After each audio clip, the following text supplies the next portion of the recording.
Hi, I'm Anthony Bolduc. I'm 47 years old, and I joined the United States Army on April 15th, 1993. Ended up going into basic training May of 1993, and ended up graduating infantry school in September of 1993. Anthony, what was basic training like for you? Basic training, I guess I put it in a format where there's little things that you had to do each week. So I would look at that and pass that, and then I would go on to another thing. And that's how I kind of accomplished basic training, because it was the first time I was away from home. I've never been away from home before, scared to death, but met a lot of new people in basic, and they were just like me. They were young and scared and didn't know what was going to happen. And Where was basic training at? Fort Benning, Georgia. So it's about an hour north of Atlanta. Okay. And went through basic training, and did you know anybody when you went, or? No, I was gonna go on a buddy system, but my buddy decided not to go. Okay. So I took it upon myself just to go, and because I wanted a life change. I wanted to get out of the norm of Northwest Minnesota and see the world, and it's a once in a lifetime deal, I guess. Going from Northwest Minnesota to Georgia is quite a life change, yeah. Yeah, a little temperature change. Okay, so you went through basic training, did all the normal basic training stuff, I'm guessing, and Yes. then from there you went. After that, I went to Fort Carson, Colorado. I spent right around a year in Fort Carson, then they ended up transferring us to Fort Hood, Texas. Okay, what did you do in Fort Carson? Fort Carson, I was dismounted infantry for the Bradleys, so we were mechanized infantry. Okay. So basically, we were in the back of this tin box, and they would drop us off at the combat site. So you're personnel carriers, is that what it was? Yeah, it's a personnel carrier, but it has a 25 millimeter cannon on it, and it's got two wire guided missiles on it. But it wasn't intended for that. It was intended for just troop carrying. Okay. Okay, so you spent a year in Fort Carson. Yep. Did you ever go up Pikes Peak or have to do any of that stuff?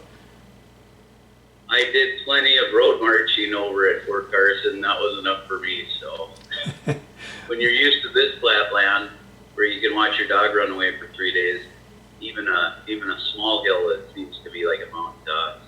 Right, right. So then how did you get to Fort Hood? Well, so what I ended up doing is we get a 2-week furlough from basic to go to our unit. So I ended up doing that. I spent, I think, 6 days at home, and I ended up going to a buddy's place that I met in basic training, and we ended up driving together to Fort Carson, Colorado.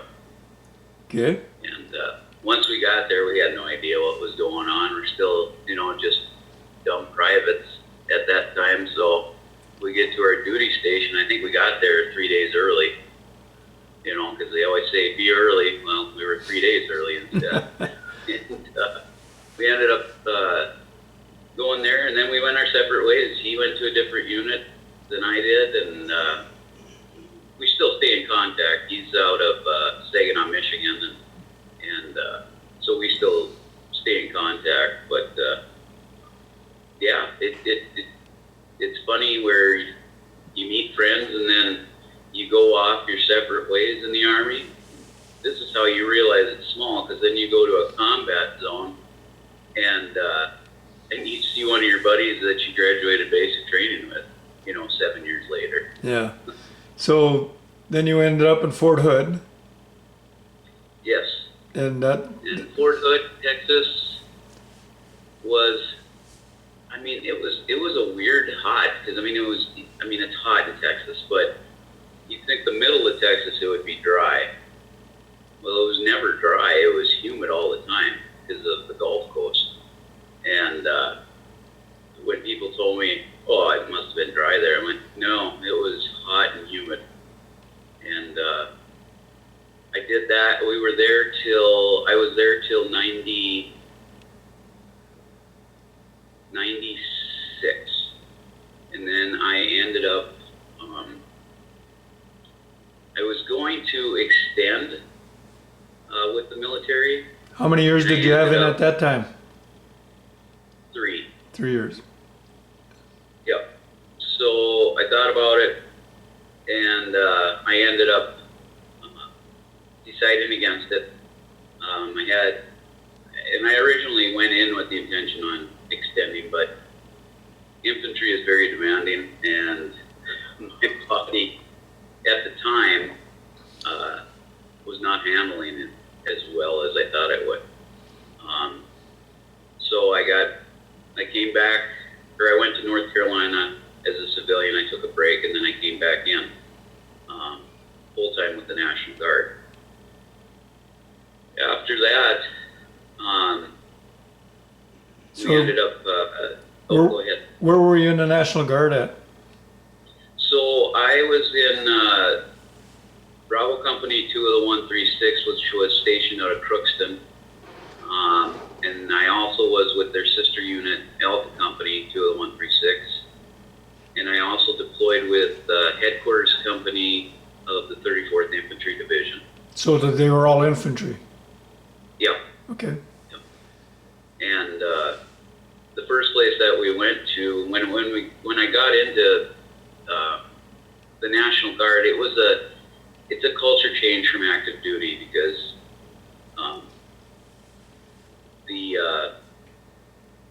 I don't even know how to explain it. The common courtesies weren't exactly always there in the National Guard, where the common courtesies were always there. Active duty, it had to be. But the thing that I liked between the combination of both was I did like that part of the active duty part, but I also liked the National Guard, because the National Guard, you had people that, we were all infantry, but you had people with backgrounds that plumbing, electricians, carpenters.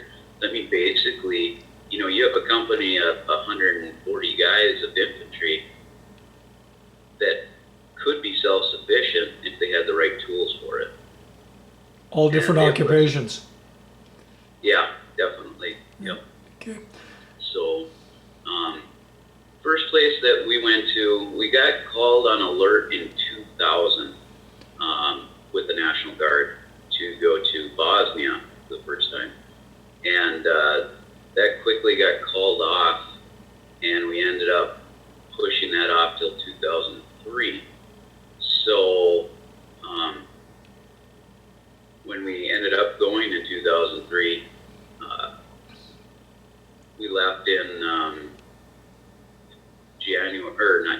June, and I just graduated college, because I took 10 years off. I wasn't very good in high school, didn't really care for school, ended up going to college. Even my parents, when I told them I'm 28 years old, and I tell them I'm going to college, and they go, "You remember how you were in high school?" And I said, "It's 10 years, Dad." Did you graduate from Stephen then? Yes. Okay. Yeah, alumni. Matter of fact, my 30-year reunion is coming up next year, so so we ended up going to Bosnia, and it was a peacekeeping mission. Basically, Bosnia is broken up. It was the former Yugoslavia, and it broke up into 4 different countries. So you got Serbia, you've got Bosnia, Herzegovina, you got Kosovo, and you got Croatia. And those are the four that made up all of it. Well, when they broke up, there was civil strife in every country, but the biggest countries that had it was Kosovo and Bosnia. So we ended up going to Bosnia because of all the mass genocide and stuff like that. And we were still finding, I mean, this was 2003, 2004, and we were still trying to find mass grave sites. There were still ones that we located. We located one big one when we were there, and we found I don't know how many minefields that weren't mapped yet that they could locate, so they can dig these things up eventually. And So you had to sweep the area before you even got to look well, for it. actually, most of the time we'd walk on goat trails. They always said walk on a goat trail, which is basically where goats walk because they know where they are. So anytime we had to walk into the woods or walk into the grass, we'd walk on these goat trails. And then we'd see, prongs sticking out of the ground, and we're like, yeah, we're in a minefield, so we need to back up and walk off this goat trail. And so we did it, and at first it was a little nerve-wracking. I mean, you don't want to get blown up, but Right. It got easier after a while. You just got used to it. It was the norm, you just walk on these goat trails and you see it, mark it, and then you'd have EOD, the explosive ordnance disposal, come out there and mark exactly where that whole minefield lays. And sometimes you get inexperienced lieutenants, I'll just say, that want to go off the beaten path. And we had one, and he's still my friend. I love him to death, and he's a light colonel now. And he wanted to go up to see this bunker. Well, there was no goat trail up to this bunker, and I said, sir, do you forget all of your training? They said, stay on the goat trails. So I finally had to guide him back onto the goat trail and get him back in. But What was your rank at this time? I was a buck sergeant at that time. Okay. So E5, and but I had experience, and he went from cadet to butter bar, which is second lieutenant, and then he became our platoon leader. So he was our platoon leader as a cadet and a lieutenant. So I mean, we kind of shaped him, I guess you would say. Which I don't know if it's a good thing as an NCO to shape an officer, but It happens a lot. Yeah, and I think that's good. We need that. At least the smart ones let you shape them a little bit. Yes, exactly. So we did that. The 10 months that we were there, we located and got a bunch of weapons, anti-tank mines, C4, grenades, rifle grenades, all this ammunition that came from the war that people packed away in case it ever happened again, that they had it. But they wanted us to grab the combat stuff, the fully automatic weapons and stuff like that. Well, people were giving me their shotguns, and I was like, no, keep that. They're a bolt-action rifle. I'm like, no, that's your deer hunting, and So you found caches all over the place. Oh, yeah. Yeah. yeah. And they wouldn't, if it was a widow, she didn't care. She'd open up doors for us, and if we located anything, she'd say, yes, take it. I didn't even know it was there, Mm-hmm. So we wouldn't, and most of them were pretty nice, and then other ones wouldn't want us to take anything or come into their house, and we said, by order of your government and our government, we need to come in. We're trying to do this nicely. We're not taking all of your weapons. We just want the military fully automatic weapons and any grenades or C4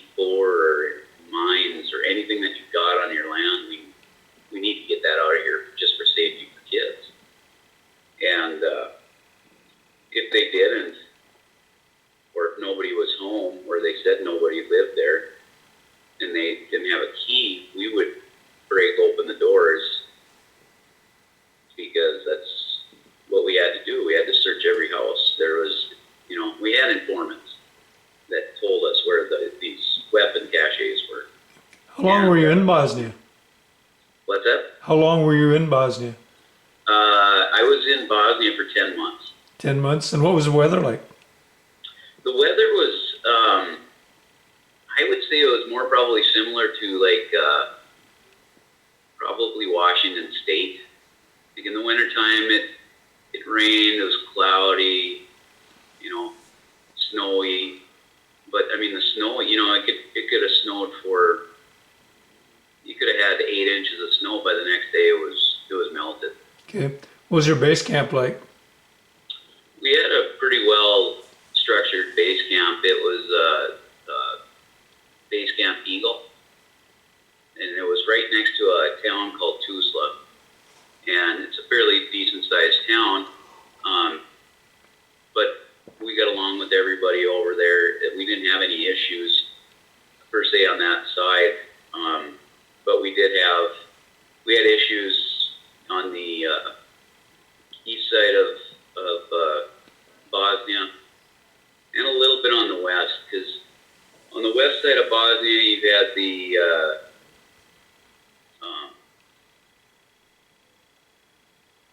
Christians, and I can't remember off the top of my head what type of Christians they were, but they were staunch Christians, devoted Old Testament Christians. And then you got on the other side Muslims, and in the middle you get your normal people and you get gypsies. And yeah, first time I ever saw a gypsy was in Bosnia. So, and they were scared because we took over a Russian sector over there that the gypsies were in. Well, with the horror stories that I heard with the gypsies, with what the Russians did to them, I understood why they were so cautious when we came into their area, because they didn't know us either. But when we went, because we were one of the first squads to go in and tell them, hey, we took over this sector, so if you need anything, let us know. But when we went into the gypsy camp, because that's what it was basically a camp of tents and stuff, but it was a town. And I went in there with my squad, and well, it was basically just me and my driver first, because we didn't want to intimidate them. And so we walked in there, and we had, my guys had us protected, so I wasn't too worried with our So how many were in your squad? I had, including me, it was 9. So. Okay. And what kind of weapons did you carry? I carried a M16A4 and a 9mm, Beretta 9mm. Okay, and in your squad you had, was there M60s or 30s or? So basically what took over the M60 was the M240 Bravo, and so we had one of those. We had a squad automatic weapon, a SAW, which is the nomenclature's M249, which shot the same round that the M16A4 did, the 223 or 5.56 NATO. And that one would lay down a lot of suppressive fire if you needed to. And obviously the 240 Bravo was the 7.62, so that could go through, that could penetrate a little bit better. So that's what we carried. But we went down to the gypsy camp, and they were nervous, and we had my interpreter. And so basically all I told them was, we're here to help you. If you need anything, we're looking at infrastructure. So I said, wells, if you need a well dug, if you need roads built in your camp, if you need houses built or a community center or something for your area, let us know. And I sat down with what we would call a mayor. I sat down with him, and talked to him for a while, and just the horror stories of what Russian soldiers did to them just baffles my mind. I just don't understand how other human beings can treat human beings that way. You know, Right. like less than a dog. And these people are just like us. They just want to live and do what they have to do to survive. So once they finally realized that, hey, the Americans aren't so bad, then they did start asking for stuff. And we did get them a well, and we got them at least gravel roads to each, little camp area. So you had engineer units that come in and do this kind of stuff, or? Yep. And then we built them a little small community center, and we had carpenters and stuff like that with us. So it seemed to work out. They were happy. We were happy. One of the funny things that happened in Bosnia, they've got what's called plum brandy or apple brandy, and they make it. They're homemade. It's a still. I mean, they got these big stills out in the middle of their yard just making it, And so there's, I would say, two classes of people in Bosnia. You got the drinkers and you got the workers. And one time I got called into the first sergeant's office, and he goes, well, there was a thing stating that you stole 500 gallons of plum brandy. And I'm like, where would I put 500 gallons of plum brandy? And he goes, I know. I said, in my prime, maybe I'd have been able to drink 500 gallons. But, so I got a chuckle out of that, and so did the first sergeant. I think they were just looking for a quick buck. Yeah. So we did that. And then while we were in there, it was about, I suppose we were in there about 4 to 5 months.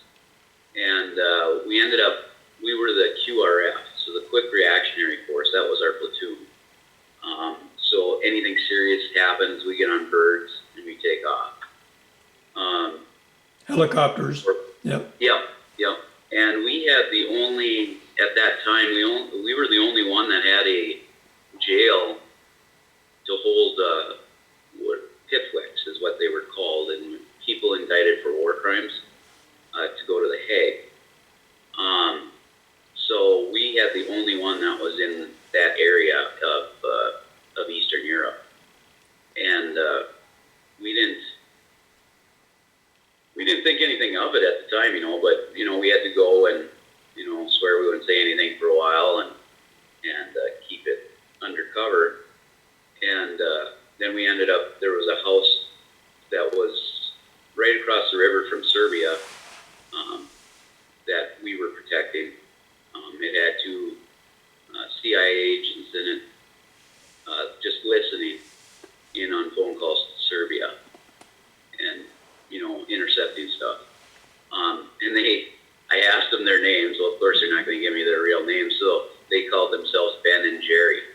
And I'm gathering it was the ice cream. So, but they were really cool too. I mean, we protected them, and they were happier than heck to have us.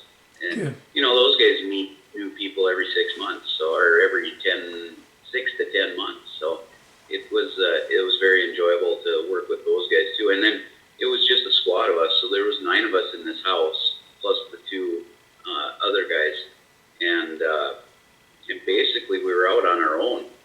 So we didn't have a whole lot of support if anything would have happened.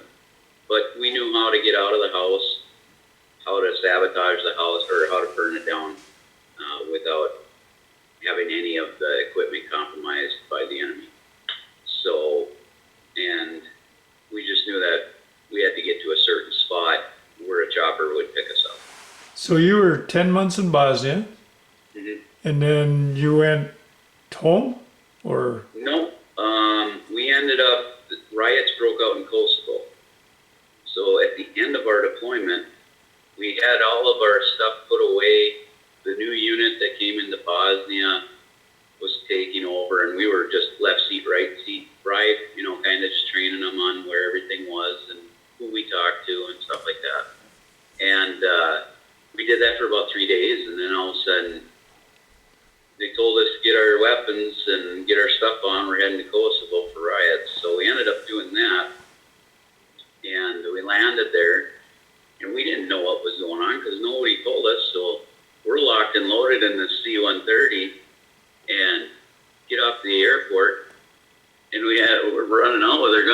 and we're like, what's going on?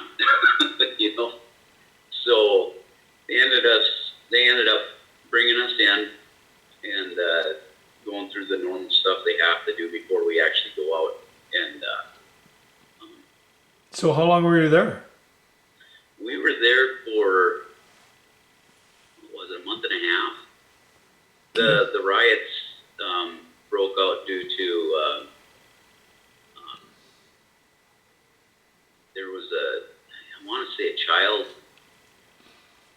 ended up getting killed, and it was a Muslim child, which outnumbered the Christians in there, and it all evolved. It always does, surrounded by religion and their beliefs, and I just don't. Yes, not everybody can live in peace, but well, look at us. But anyway, the Muslims out, and they just raised havoc. Like the Muslims over in Bosnia were great. Love those guys to death. We had one guy, his name was Taz. And the reason I would call him Taz was short for Tasmanian Devil, because he was just a great guy. Like it was the first day of Ramadan, I remember, in Bosnia. And he comes in, and he lives with his parents in Tuzla. And he comes in, I said, we're going to breakfast. So I said, you can come with us. And he goes, yeah, I need some water, you know. So we go in, and I'm like, where did Taz go? And then he sits down right across from me, and he's hung over. So I'm like, and then I'm looking at his plate, and he's got a full thing of food. So he's got bacon, sausage, and hash browns and eggs, and I'm like you're hung over, you're eating pork, and it's the first day of Ramadan. I said, aren't you Muslim? And he goes, well, yeah, but not a good one. So I laughed at him, but yeah, he was a good guy. But it was, it's different in different countries or different areas of the world. And you go to Kosovo, and the Muslims over there were like the Christians over in Bosnia. It was. So you had to figure out how they're going to react to you, I suppose. Right. Yeah. And they had the Greeks there originally, where we ended up going in Kosovo. The Greeks had it. Well, the Greeks and the people from Kosovo don't get along, so I don't know why they would have even put them as a peacekeeping country for Kosovo, but they ended up doing it. But once we got there, and they saw that we were serious, and when we, because there were big crowds, and they were throwing Molotov cocktails and grenades and stuff at the Greeks, and they ended up trying to do that to us, and we nipped that in the bud real quick by shooting tear gas and rubber bullets at them. And once they saw that people were falling down, they dispersed relatively quickly. And then about 4 days later, peace was finally coming around, and we could relax, they were relaxed, but they knew that if they were out of line, Americans are actually going to do something. So they were pretty happy that we got that under control. So we were happy that we were able to go there and make a difference and help get that stuff taken care of. But they did a number on churches. One church that my squad was protecting in particular was all the headstones were tipped over and broken. The inside of the church was completely burnt and gutted out, and they did that throughout the country to all these cemeteries and churches, and there was no excuse for it. There's no excuse to do anything like that. After Kosovo, we ended up flying home. We ended up getting stopped in, was it Ireland? No, Germany at Ramstein Air Force Base, because we had to land there to refuel anyway. And they stopped us there for like 10 hours. Well, something happened in Bosnia. The unit that took over for us ended up chasing a guy into one of a church and ended up shooting not only a priest but one of his altar boys that were in there, thinking those were the guys that they were chasing. Well, it wasn't the guys, and it became an international incident. And they thought they were going to have to pull us back to calm it down. We wanted to go home. We were like, no, we're done. Mm-hmm. We did our time over there. We're sorry that it happened, but they got it, you know. So they didn't take us. They figured, yeah, we'll send these guys home. So they did that. And then we ended up heading home. Bangor, Maine. We landed in Bangor, Maine. And I don't know if you ever heard on the news, there was this lady at Bangor, Maine that would, when every time the troops would come fly in there, she'd give them a hug, every single one of them. And really? She was there when we were there. So you got to welcome home. Yep. She got us a hug, and we got we got our company commander to open have the Bangor Bar Airport. They opened it up for us because it was late when we got in, and we all got to have a couple beers apiece. So okay. we were happy. We were like, yeah, we'll take those. Yeah. So we did that, and then we ended up coming home. We had a good welcome back, and my boy, when I left, was 3 months old, and when I came back, he was a little over a year. So I missed a lot of time with him, and my daughter, which is 2 years younger than he was. She was born in 05, and I was like, well, what do you do? You know, I was getting ready for, going on another deployment, so I missed a lot of time with my kids. Even full time, you lose a lot of time with you don't realize how much time you lose until they're older, and you go, oh, when did you grow up? Yeah. So it took a toll there, and my kids, they kind of paid for it, because when I was gone, I mean, kids can be sometimes nasty, and they said, "Where's your dad?" And they go, "He's off here or there." He's gonna die, and that's, when you're a young kid, that's horrible, That's, Sure. So, but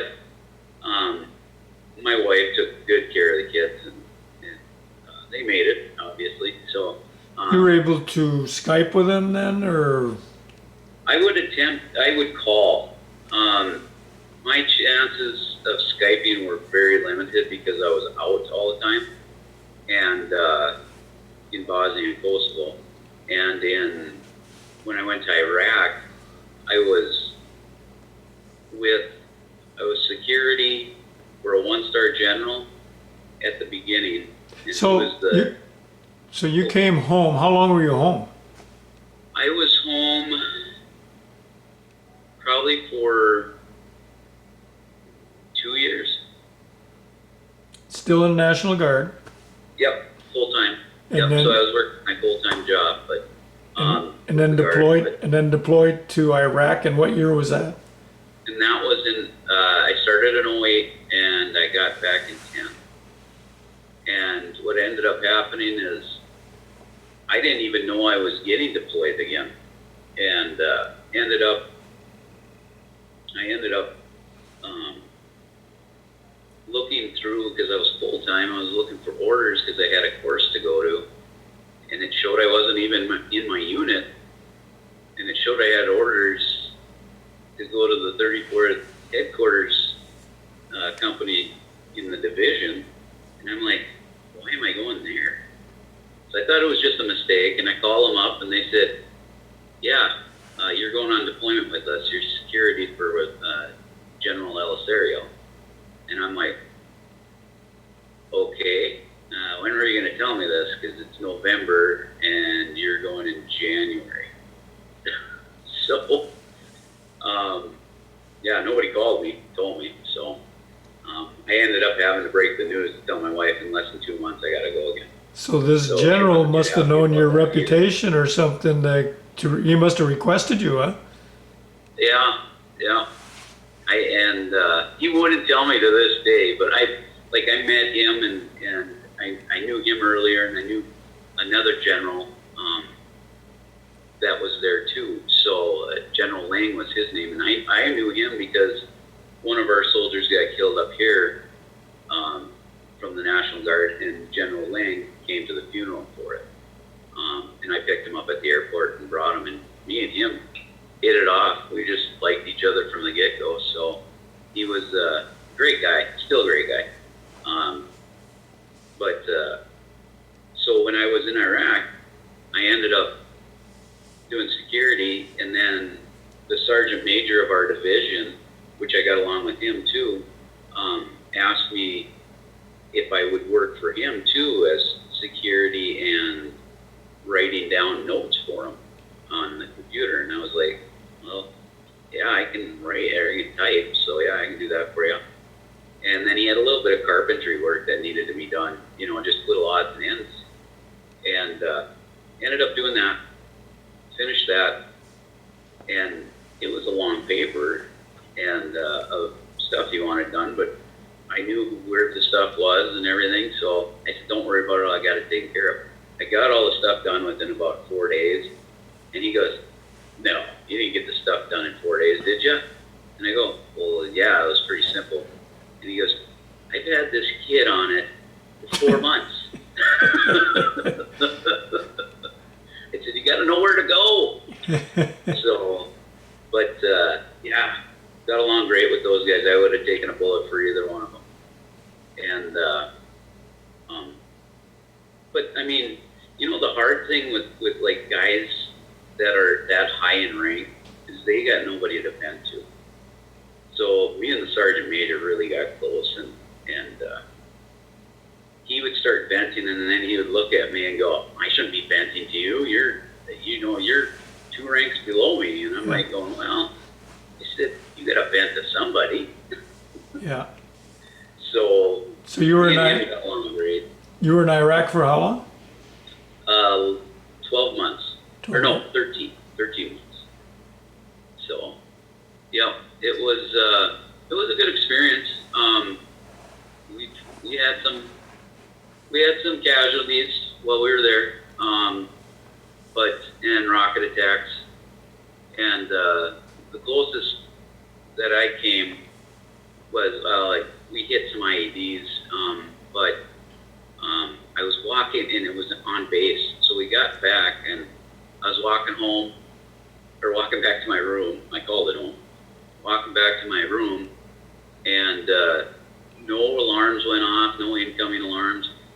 And I felt shaking on the ground, and I'm like, is there an earthquake in Iraq? And then I heard a low humming, and a split second later, a bright white light about 40 meters in front of me. Well, and then the next thing I know, I'm on the ground. Well, what I figured out afterwards was it was a rocket that went over me and blew up in front of me.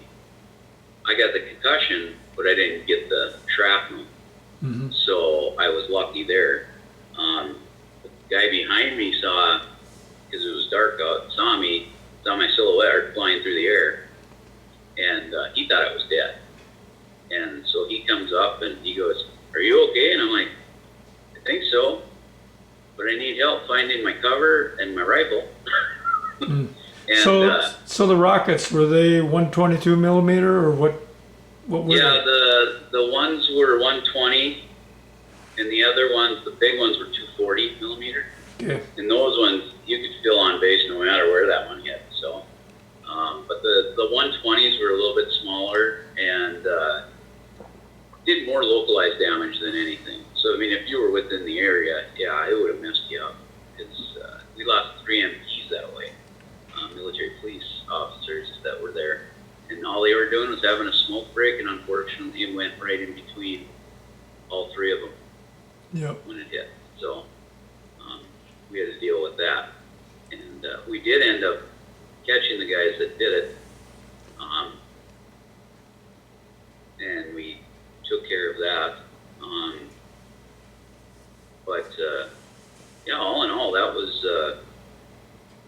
trip, and Sergeant Major, they ended up,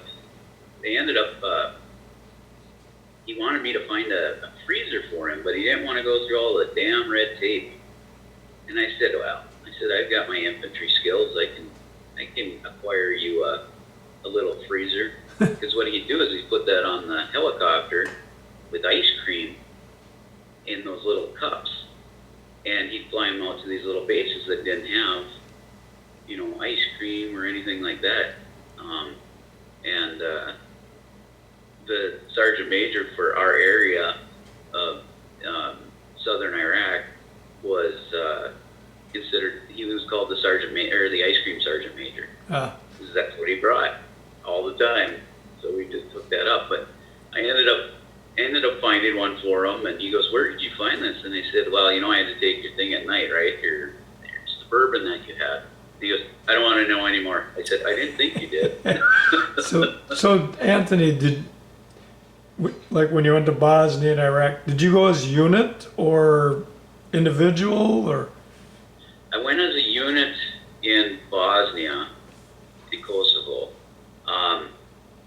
Iraq, I did not. I ended up going with just myself with headquarters company, and I knew for the 34th Infantry Division, and I knew nobody.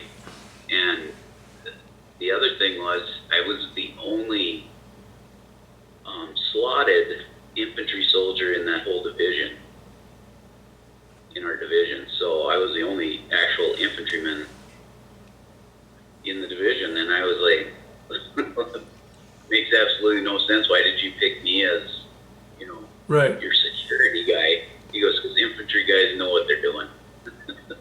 So we did that, and then I came home, and it was a different experience because, you go home as a group, there's a bunch of people celebrating, and I wanted to come home where it was a little bit more quiet and subdued, and 'cause I'm not a person of huge fanfare or anything, I just wanted it quiet, and it was perfect. I ended up busting into Camp Ripley. My parents, my kids, and my wife picked me up, and first thing they said is, "What do you want to do?" I said, "I want to go home." But first thing, we got to stop at Burger King because I need a Whopper. Okay, So I got myself a Whopper. And your home was in Thief River, or? That's it. Yep. Yeah. Okay. Yep. So we enjoyed, but there's difficulties afterwards. I mean, and I'm still reeling from it, is with IEDs and stuff like that. Your back gets messed up. I've had 2 surgeries on my back, and I've got ankle issues. I've got arthritis, but I did almost 22 years of infantry, and that wears on a body. So it's a long time. I'm not gonna say it's all chalked up to just the IEDs and stuff, but I'm sure that did a number too. So what was your rank when you got out? E7. E7. Started first class. Okay. Yep. So did that, and I don't regret any of it. I'd do it all over again in a heartbeat. The only thing I wished I would have been able to do was do it another 6 years, but my body would not let me. So I ended up having to retire early. Okay. But I mean, I enjoyed it. I retired June 30th, 2017 is when I retired. So Sounds like you had a illustrious career, and I'm sure you missed your family every time you got deployed, and that had to be tough. yeah. And it's always tough, but my wife was a trooper. She handled herself well and handled herself great with the kids. I never had to worry when I left, which is great, because I saw so many guys worried when they were there. They were more worried what was going on at home than they were where they were. Yeah. And that can hurt a unit when they're thinking that way. So This session's about end, Anthony, and I want to thank you for your service and everything you went through. And thank you for doing this interview. And You're welcome. really appreciate what you've done. Well, thank you, Keith. Yep, you bet. Bye.